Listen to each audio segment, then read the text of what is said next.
You know what's funny? I've spent the last 15 years working on cars, and I can tell you something that might shock you. The vehicles mechanics drive home every night, they're not always the ones you'd expect. And there's a reason for that. See, when you're elbow deep in someone's engine bay at 2 in the afternoon, diagnosing why their 2-year-old luxury SUV is throwing codes like confetti, you start to develop opinions, strong opinions, about what actually works and what's just expensive marketing. I remember this one week last summer. Monday, a Nissan Rogue came in with a completely failed CVT at 73,000 miles. Tuesday, a Range Rover that needed its third alternator in 2 years.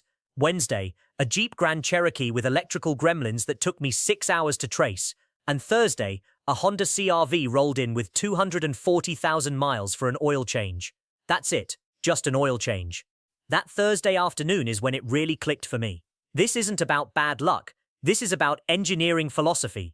Some manufacturers build vehicles to last, others build vehicles to lease for 3 years and trade in before the warranty expires. Today, I'm going to tell you about 5 SUVs that mechanics actually trust. These aren't the ones we see broken down in our bays every week. These are the ones we see rolling in for their scheduled maintenance, racking up mile after mile without drama. These are the SUVs we recommend to our own mothers, our sisters, our friends who actually listen to us. And before we dive in, let me be clear about something. I'm not getting paid by any of these manufacturers. I don't care what you buy. But I do care about you not getting stuck with a money pit that depreciates faster than it breaks down. So let's talk about what actually works. Number 5. The Honda CR-V. Let me start with the Honda CR-V. And I know what you're thinking. Of course he's going to say Honda. But hear me out, because there's a reason this thing has been America's best-selling compact crossover for years, and it's not just marketing. The CR-V is what I call a mechanic's dream, but not for the reason you might think. It's a dream because we barely see it. And when we do see it, it's for the most boring stuff imaginable. Oil changes, tire rotations, brake pads, that's it. You know what we don't see? We don't see mysterious oil consumption at 60,000 miles. We don't see transmissions that shudder and slip before they completely give up.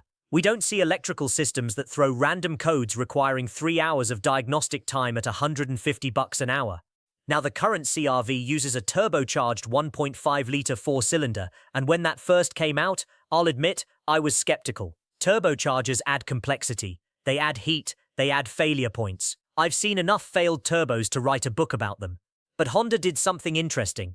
They didn't tune this turbo to squeeze out every last horsepower. They kept the boost pressure conservative. They made sure the oil supply to the turbo was generous and well filtered. They sized the cooling system properly. And you know what? Oh, it's holding up. I've got customers with 180, 200,000 miles on these turbocharged CR-Vs. Still running strong. Still not burning oil. Still not leaking. Honda took a technology that can be problematic and executed it properly. Imagine that. And then there's the CVT transmission, which is where things get really interesting. Now, if you've been around cars at all, you know that mechanics hate CVTs. And for good reason. I've replaced more Nissan CVTs than I can count. Subaru had years of CVT nightmares. These things fail catastrophically, and when they do, you're looking at $4,000, $5,000, $6,000 to replace them. But Honda's CVT is different. It's fundamentally different. The belt material is superior. The pulley surfaces are machined to tighter tolerances. The cooling system is actually adequate. And the result? I routinely see Honda CVTs going past 200,000 miles with nothing more than fluid changes at the recommended intervals. Let me tell you about Mrs. Patterson's CR-V.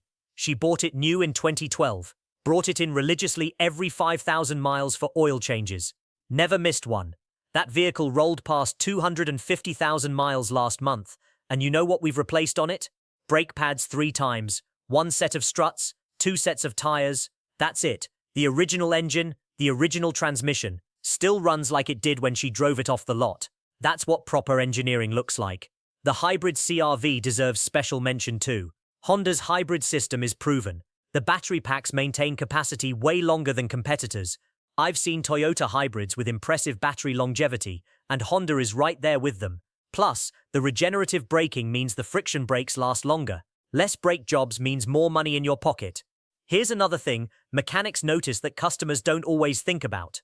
When we're working on a CR-V, everything just works right. Bolts come out without stripping. Connectors unplug without breaking. Panels come off without cracking. This sounds trivial, but it matters.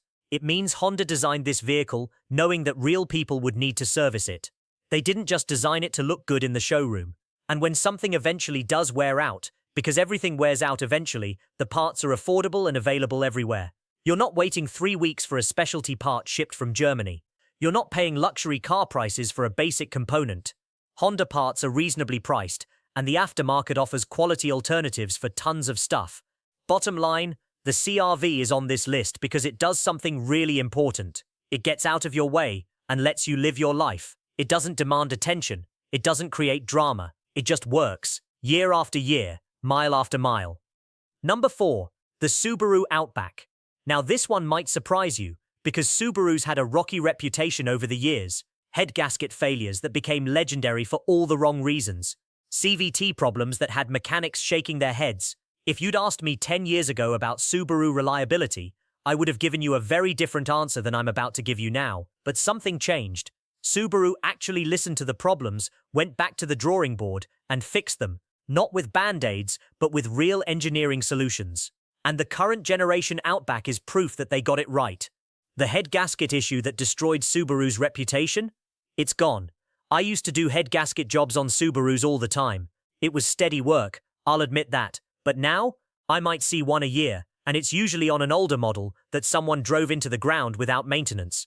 Subaru completely redesigned the engine with multi-layer steel gaskets, better cooling system design, improved bolt torque specifications, and more robust overall construction. These new engines are actually more reliable than industry average. Let that sink in. Subaru went from worst in class to better than average.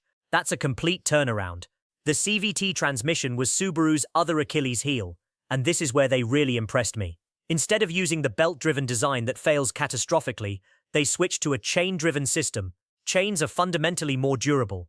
They can handle higher torque loads, and Subaru paired it with a dedicated external cooler that's actually bigger than it needs to be. Over-engineering the cooling system? That's smart. Heat kills CVTs faster than anything else. Keep them cool, change the fluid regularly, and they last. Now here's the thing about Subaru's recommended maintenance. They call the CVT fluid lifetime, which is corporate speak for we don't want to tell you how often to change it. Don't listen to that. Change it every 60,000 miles. I've seen Outbacks with fluid changes at that interval easily exceed 200,000 miles with zero transmission problems. The ones that follow the lifetime advice, they're not as lucky. The all-wheel drive system is where the Outback really shines. Subaru's symmetrical AWD is mechanical, simple, and proven. Power goes to all 4 wheels, all the time, through a system with minimal electronic complexity. There are no electronic actuators failing at 80,000 miles. No software glitches requiring dealer diagnostics. No thermal management issues. When I'm working on an Outback's AWD system, I find robust mechanical components that look like they're designed to outlast the vehicle. That's confidence in your engineering. The Boxer engine layout creates excellent access for maintenance. Spark plugs? Easy. Oil filter? Right there. Air filter? Takes 30 seconds. These seem like small details, but they matter. When a vehicle is easy to maintain, people actually maintain it properly. And properly maintained vehicles last.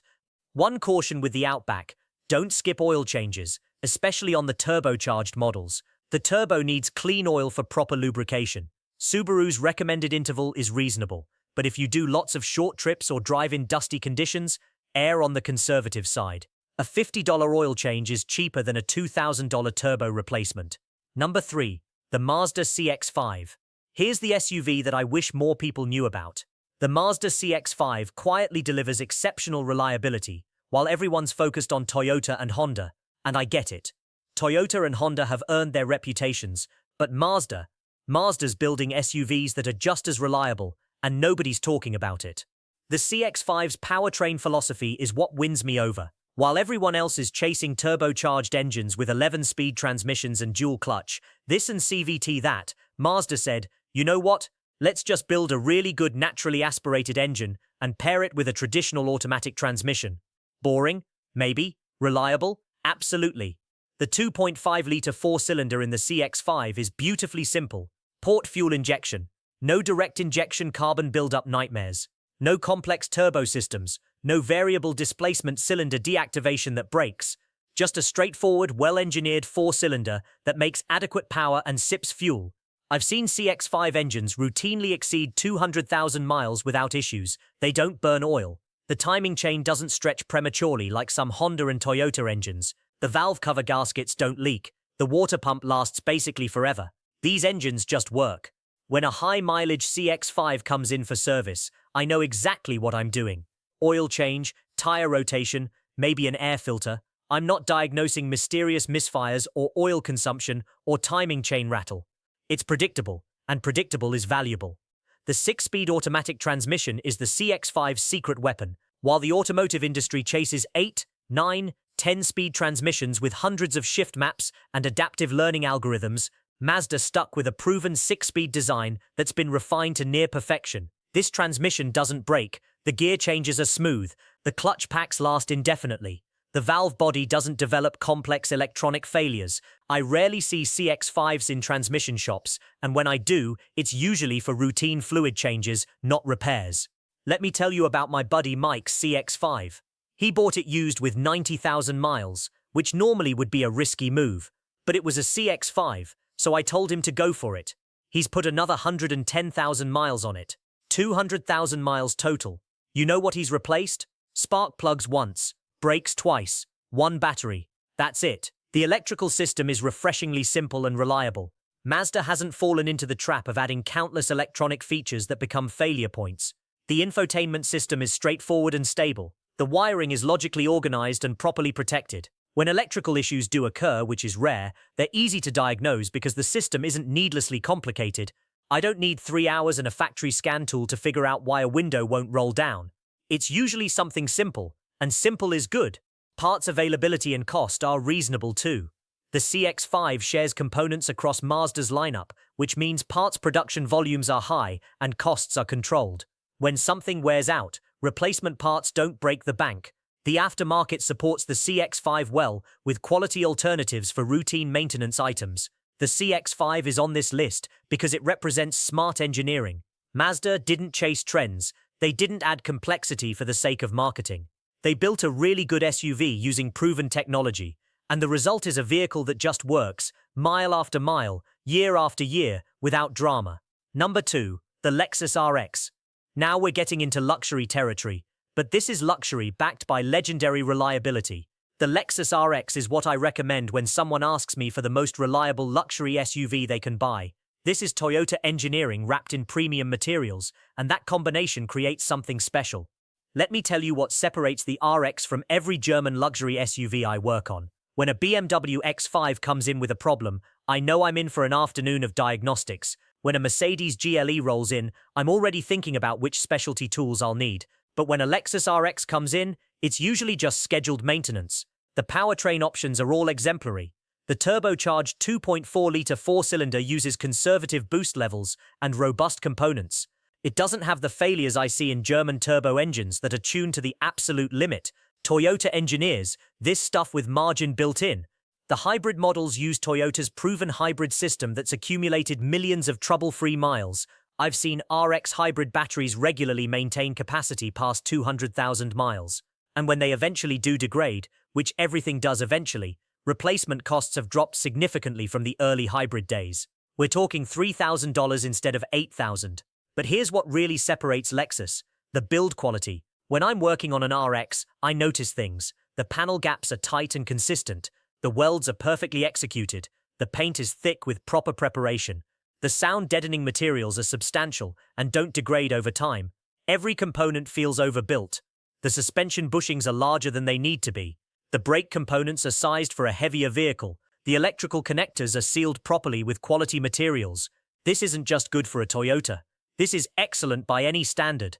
I had a customer bring in a 15-year-old RX with 190,000 miles. She was worried it was getting old and needed to replace it. I did a thorough inspection. You know what I found? Some minor suspension wear. That's it. Everything else was still tight, still functioning perfectly. I told her she could easily get another 100,000 miles out of it. Maintenance costs are reasonable for a luxury vehicle. The service intervals are sensible. Oil changes use normal intervals and reasonable fluid capacities. Brake jobs are straightforward without expensive electronic parking brake actuators that fail. Even major services are less expensive than comparable European luxury vehicles. When something does need repair, The parts quality is excellent. Lexus replacement parts are manufactured to the same standards as original equipment. You're not getting cheap replacement parts that fail again shortly. You're getting quality components that will last another 100,000 miles.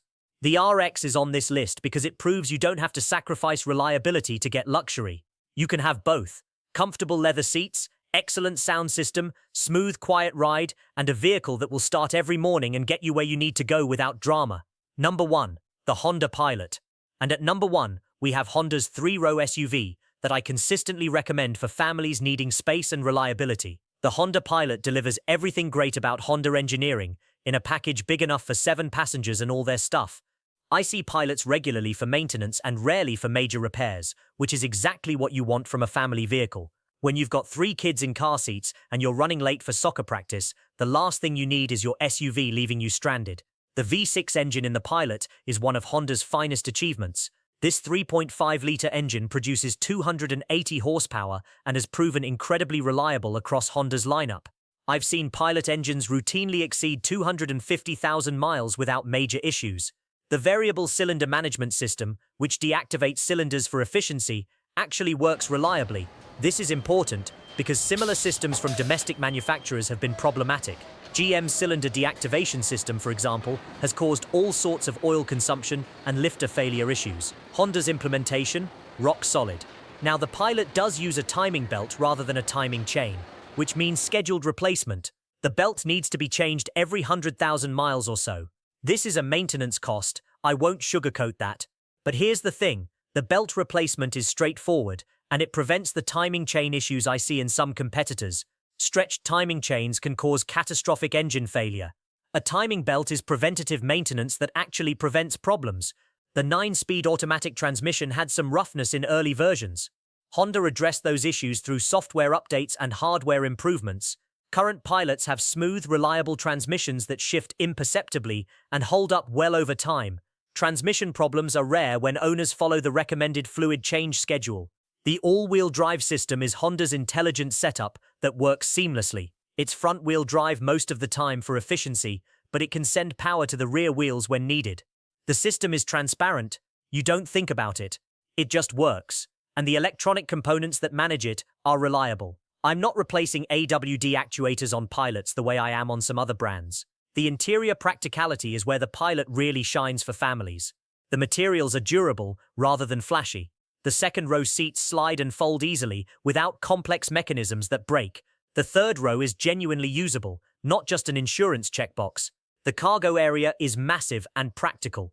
Everything about the interior is designed for real family use with durability in mind. I've seen Pilots with kids who spilled juice boxes and dropped chicken nuggets and ground Cheerios into the carpet for years. The interiors still look decent. The materials hold up. Let me tell you about the Johnsons. They bought a Pilot new in 2016. 3 kids, 2 dogs, countless road trips.